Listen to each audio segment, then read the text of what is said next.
President Donald Trump says he's told the Israeli Prime Minister Benjamin Netanyahu that he wants to reach a deal with Iran on its nuclear program. Posting on social media after meeting Netanyahu at the White House, Trump said he had insisted negotiations would continue. He added nothing definitive has been reached, but he hoped Iran would be reasonable and responsible this time. The two leaders also discussed developments in Gaza and the wider region. Netanyahu has been pushing for the talks between Washington and Tehran to be expanded to include issues he feels are important.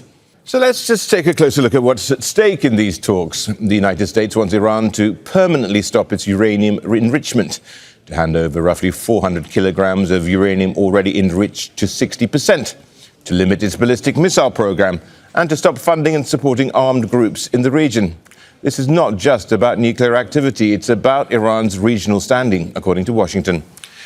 Iran's position, well, it's somewhat narrower. Tehran says it'll only talk about its nuclear program and sanctions, nothing else. Missiles are off the table. Regional alliances are also off the table. Hamid Reza Gholamzadeh is the director of DiploHouse, which is a think tank, and he joins us now from Tehran.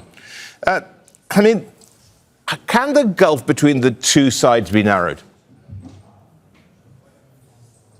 Yes, if they think wisely, it could be possible to reach a deal and to narrow the differences between the two sides. The reality is that the way the Americans are looking and approaching the negotiations is always a one-way road. And they have tried it in different areas, in different aspects. We had the war, we had the recent riots, which were actually led by the Americans and the Israelis, and none of them worked for them to achieve the goal that they had, the regime change that they have always mentioned as the objective. So it is time for them to look at the situation from a different angle. Something that happened in 2009 by President Obama before the election of Iran, after which you remember we had some unrest. Before that, President Obama sent a letter to the Supreme Leader and said that he is ready to respect Iran's rights. He is ready to recognize Iran's right to enrichment and all the things. And the letter was very polite, actually, unlike what President Trump has sent last year, and saying that he's ready to work with Iran. If President Trump is wise enough to stand at that position and look at the situation and the relations at that position, that would be the best way for himself, first, to make an achievement and leave a legacy, which even President Obama could not make it, and to work with Iran.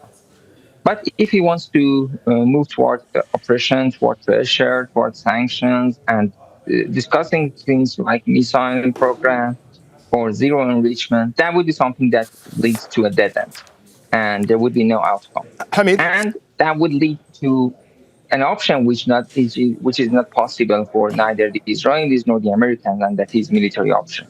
So they can threaten Iran with that, but we both know that it is not possible, and the costs are so high that they would not be actually be ready to bear the cost of that. Hamid, the other thing is just the very format of the way these two talked and how they're negotiating. Surely it's better to meet face to face rather than have separate rooms and an intermediary going between them. Not exactly. Practically speaking, the tension between the two sides are very high and the situation is very fragile.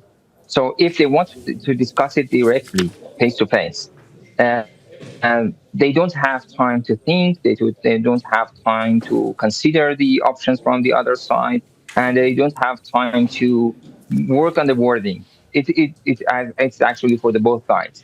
So they need time, and it would be the best option to have a fragile discussion with another party. So the intermediary can help to translate and make the interpretation between the two sides. And of course, the two sides have enough time to work on every single details of the talks and every wording that is needed. So, and they can, of course, check with the capitals. So it would be better to have this for the current time. And maybe if it goes on with a fruitful and constructive approach, maybe in the future it could be directly.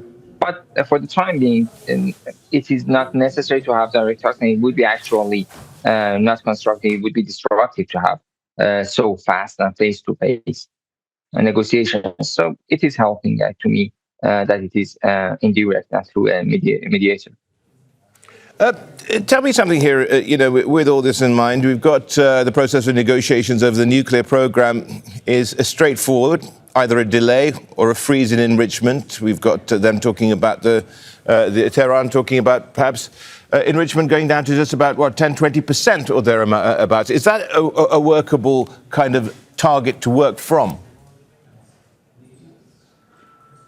Iran, has been clear about its position. Iran needs to have nuclear power. And for nuclear power, it needs enrichment because in the past, they tried the charter and the protocol of the IAEA and NPT, and they actually violated that. They did not sell us the fuels. They did not give us the enriched uranium and the things necessary for the facilities.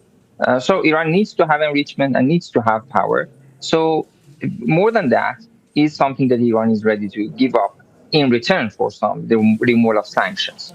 So the 20% is something that is acceptable for Iran. It doesn't need to enrich to 60%. Of course, it would ease the work of the nuclear plants. But anyway, it is not that necessary. It's not vital. So Iran is ready to have even 367 is a level that could be useful. I mean, it was within the JCPOA. It could be useful for Bushehr facility. 20% would be useful for Tehran facility, which is a medical infrastructure. So Iran wants to work with these two. If they provide the fuel needed for Tehran facility, even 20% could be negotiated, to my understanding. But zero enrichment or anything below 3.67 is something that is not practical at all. And Iran is not going to accept that because Iran needs that nuclear power and cannot give it up. And the other side, it wants to discuss zero enrichment that is some excessive demands.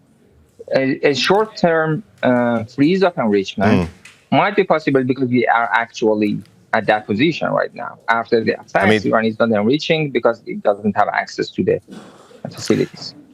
Hamid Reza Gholamzadeh, they're joining us from Tehran, director at DiploHouse, which is a think tank.